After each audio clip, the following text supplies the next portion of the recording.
Wala na nga ba ang tank Karina? Sa Mobile Legends Guide na to, pag-uusapan natin yung adjustment na ginawa sa kanya at kung bakit mas maganda na ang Hybrid Karina. Kasama na rin dito lahat ng tama at maling desisyon na ginawa ko. Okay, let's go! Mega kill!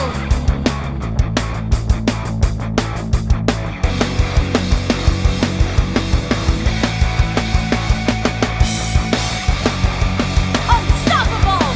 Follow me!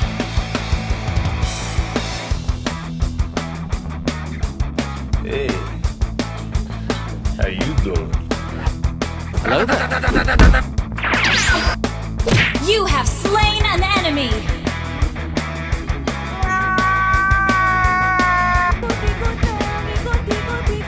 Double kill!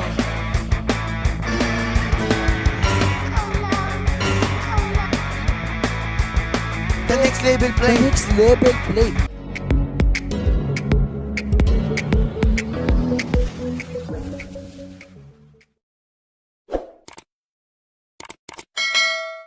Sa laro na to, Jungle Karina pa rin yung gagawin natin. Ito pa rin yung emblem na gagamitin ko, pero pagdating naman sa item build, babaguhin natin ng konti yon dahil sa adjustment. Mamaya pag-uusapan natin kung bakit ito yung tingin kong bagay sa kanya at kung ano yung mga adjustment na pwede natin gawin. Pagdating naman sa early rotation, dahil mas importante kay Karina ang mana, kaya nag-start ako sa blue buff. Claude yung jungler ng kalaban, kaya dapat mas mabagal siya kumuha ng buff. Pero dahil may kasama silang si Lina, kaya expected na natin na mabilis siyang makakuha ng unang buff niya. At dahil nag-blue start din siya at nasa bottom lane yung Lito, kaya instead na makipag-agawan tayo sa Lito, kukuha na lang tayo ng jungle creeps niya.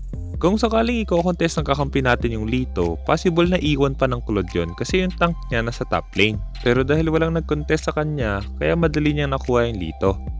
Pagdating naman sa adjustment na ginawa nila kay Karina, dahil masyado nagiging effective ang tank Karina, kaya in-adjust nila yung passive niya. Kung dati 45 plus 5 times level plus 11% ng target's lost HP, tuwing napapagana natin yung passive, ngayon sinamahan nila ng konting magic power. 50 plus 80% magic power plus 8% ng target's lost HP tuwing napapagana natin yung passive. Magandang buff to lalo na sa mage build Karina kasi kahit malaki pa yung buhay ng kalaban, malaki yung magiging damage ng passive niya. Pero dahil meron pa ring 8% ng target's lost HP ang basehan ng passive niya, kaya ibig sabihin pwede pa rin yung tank build. Sa sitwasyon na to, level 4 na tayo at dahil masyadong aggressive yung Brody, kaya ito yung nangyari. Tara, patay na yan. Hindi na pa ba? Patay agad. Turtle ah. Kayang-kaya pa rin natin mag-burst ng mga low HP na kalaban, kaya yun pa rin yung kailangan nating i-maximize. At dahil pa-open na yung turtle, kailangan natin makapag-rotate doon. Hindi ganun kabilis mag-turtle ang Claude, kaya pwede natin kunin muna yung jungle creeps na to bago tayo pumunta doon. Tara! An enemy has been slain!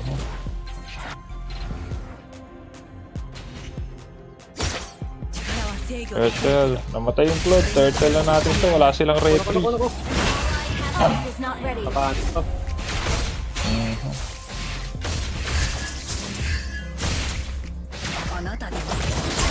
Tara, palag tayo. Yan lang. Kunin na lang natin jungle niya. Hindi ko ginamit yung retry sa turtle kasi wala naman yung jungler nila tapos plano ko pang kunin yung red buff niya. Pero dahil hindi pa up yung red buff niya at half HP rin tayo kaya hindi ko na pinilit. Pero dahil malakas sa early game yung hero natin at kailangan natin bawasan yung farm ng Claude, kaya hanggat maaari dapat bawasan natin yung jungle creeps niya. Makikita nyo dito, pagtapos natin makuha lahat ng jungle creeps sa side natin, pupunta ulit tayo sa side niya para umagaw ulit ng jungle creeps. At dahil masyado nagiging aggressive yung kalaban kahit na malakas sa early game yung hero namin, kaya ito yung nangyari.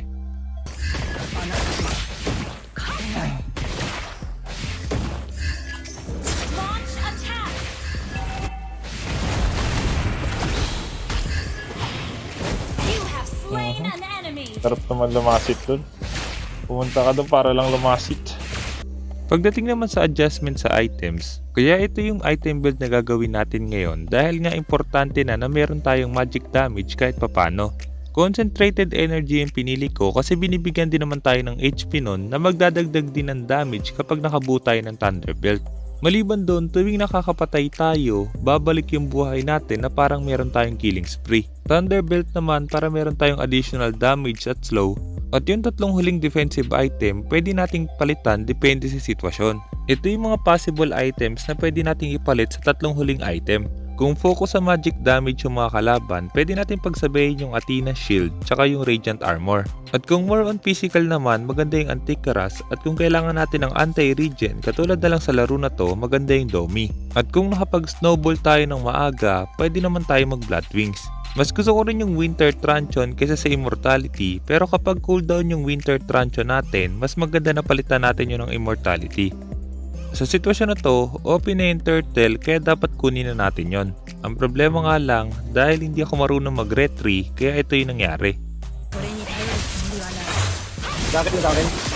Nakuha niya. Bubo mag-retry.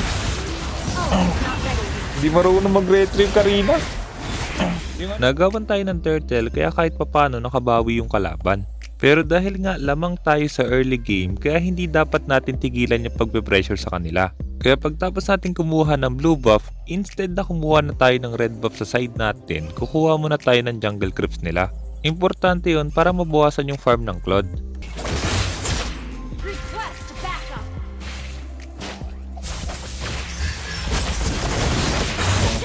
Tara, isa pa. Isa pa. Initiate retreat. Nabuhay. Patay. Wala, na-retry ko yun ah. Bakit hindi namatay? Sige.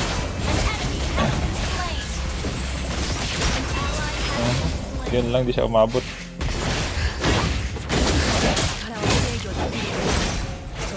Okay na yun, out na tayo. Nakuha na natin yung red niya.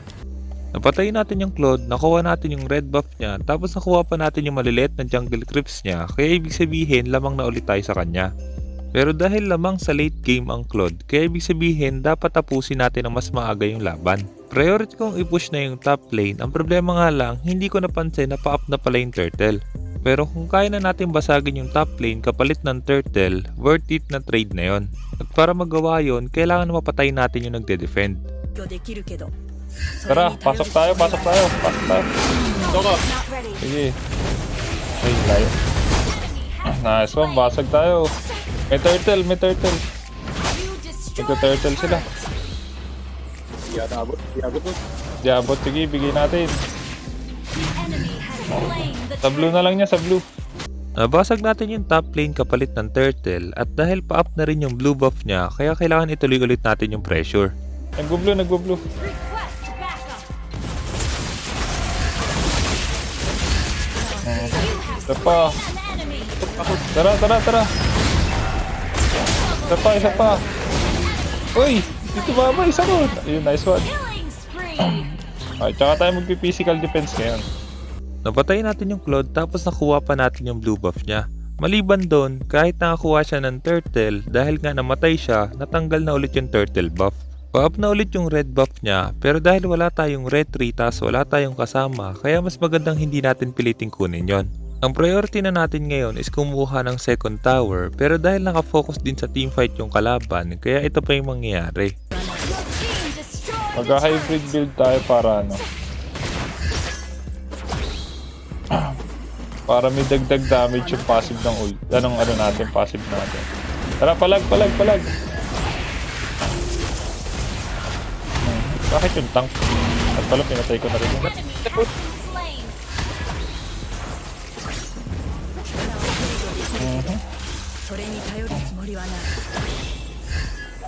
Side lane tayo, side lane.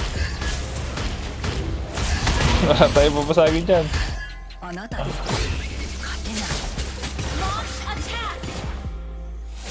Blue niya, blue ah. Ay, ito, napapula niya. Mega kill. May ipit ba to? Wala tong ipit, diba? Ult is not ready. Tara, palag tayo pag nahagis mo. Mega turret. Una pala. Ult is not ready. Turtle pa. Ay, Lord na pala yun. Kunin na agad natin. Ano na lang tayo, Truncheon. Nasaan na yung Truncheon? Ayusin ko nga yung build ko mamaya. Tara, Lord na. Mabilis lang sa akin yung Lord. Attack the Lord. Zone nyo lang sila. Wait for me. Killing spree. Bida na si Bada dun. Patay si Bada. Destroyed a turret. Kaya mo sila dun. Kaya nila yun guys. Lord lang tayo. Ano pala yun?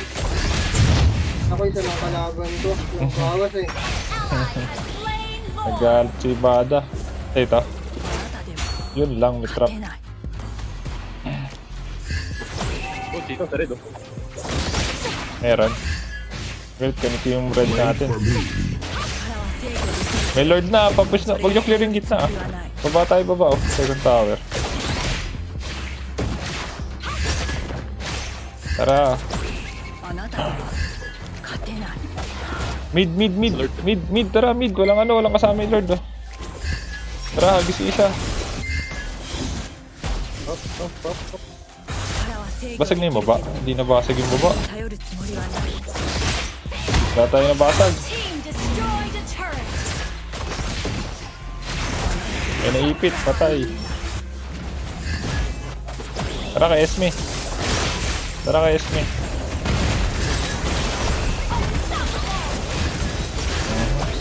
Naka-Athena na rin to. Puro Athena sila, may Eudora kasi. Basag. Uy, nasa namin yun. Dahil lang, wala akong buhay. Kunin natin yung blue niya. Kumana.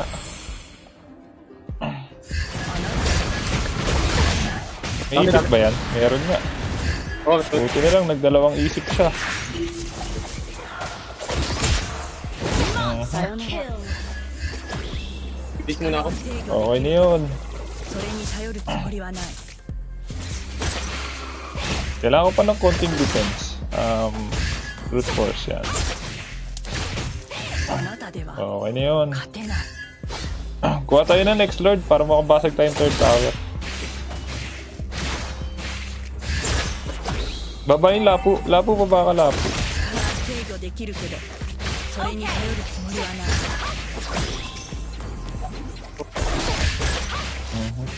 Sa red niya oh. Punta sa red niya. Pesa tayo sa red niya. Wala, nakapesa na sila. Nakapesa sila, ingat. Kumana sa top. Back up.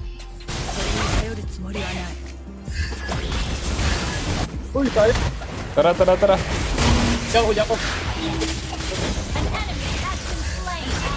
Lo, ayaw mag first kill. Uy, patay.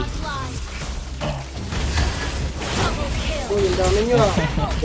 Hindi nag-maniac. Sabi ko na hindi nag-maniac. Hindi na-retry ko yung Claude. Nag-play na lumakas na yung play na. Sana ma-pick na natin yung bagong hero. Nagawin pa.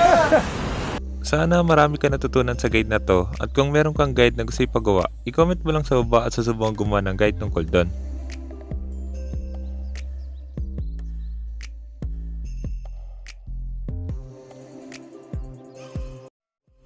Kaya kung hindi ka pa nakasubscribe, hit mo na yung subscribe pati yung notification bell. Basta lagi mo lang tatandaan, kung gusto mo mag-improve, just master the basics. I'm out.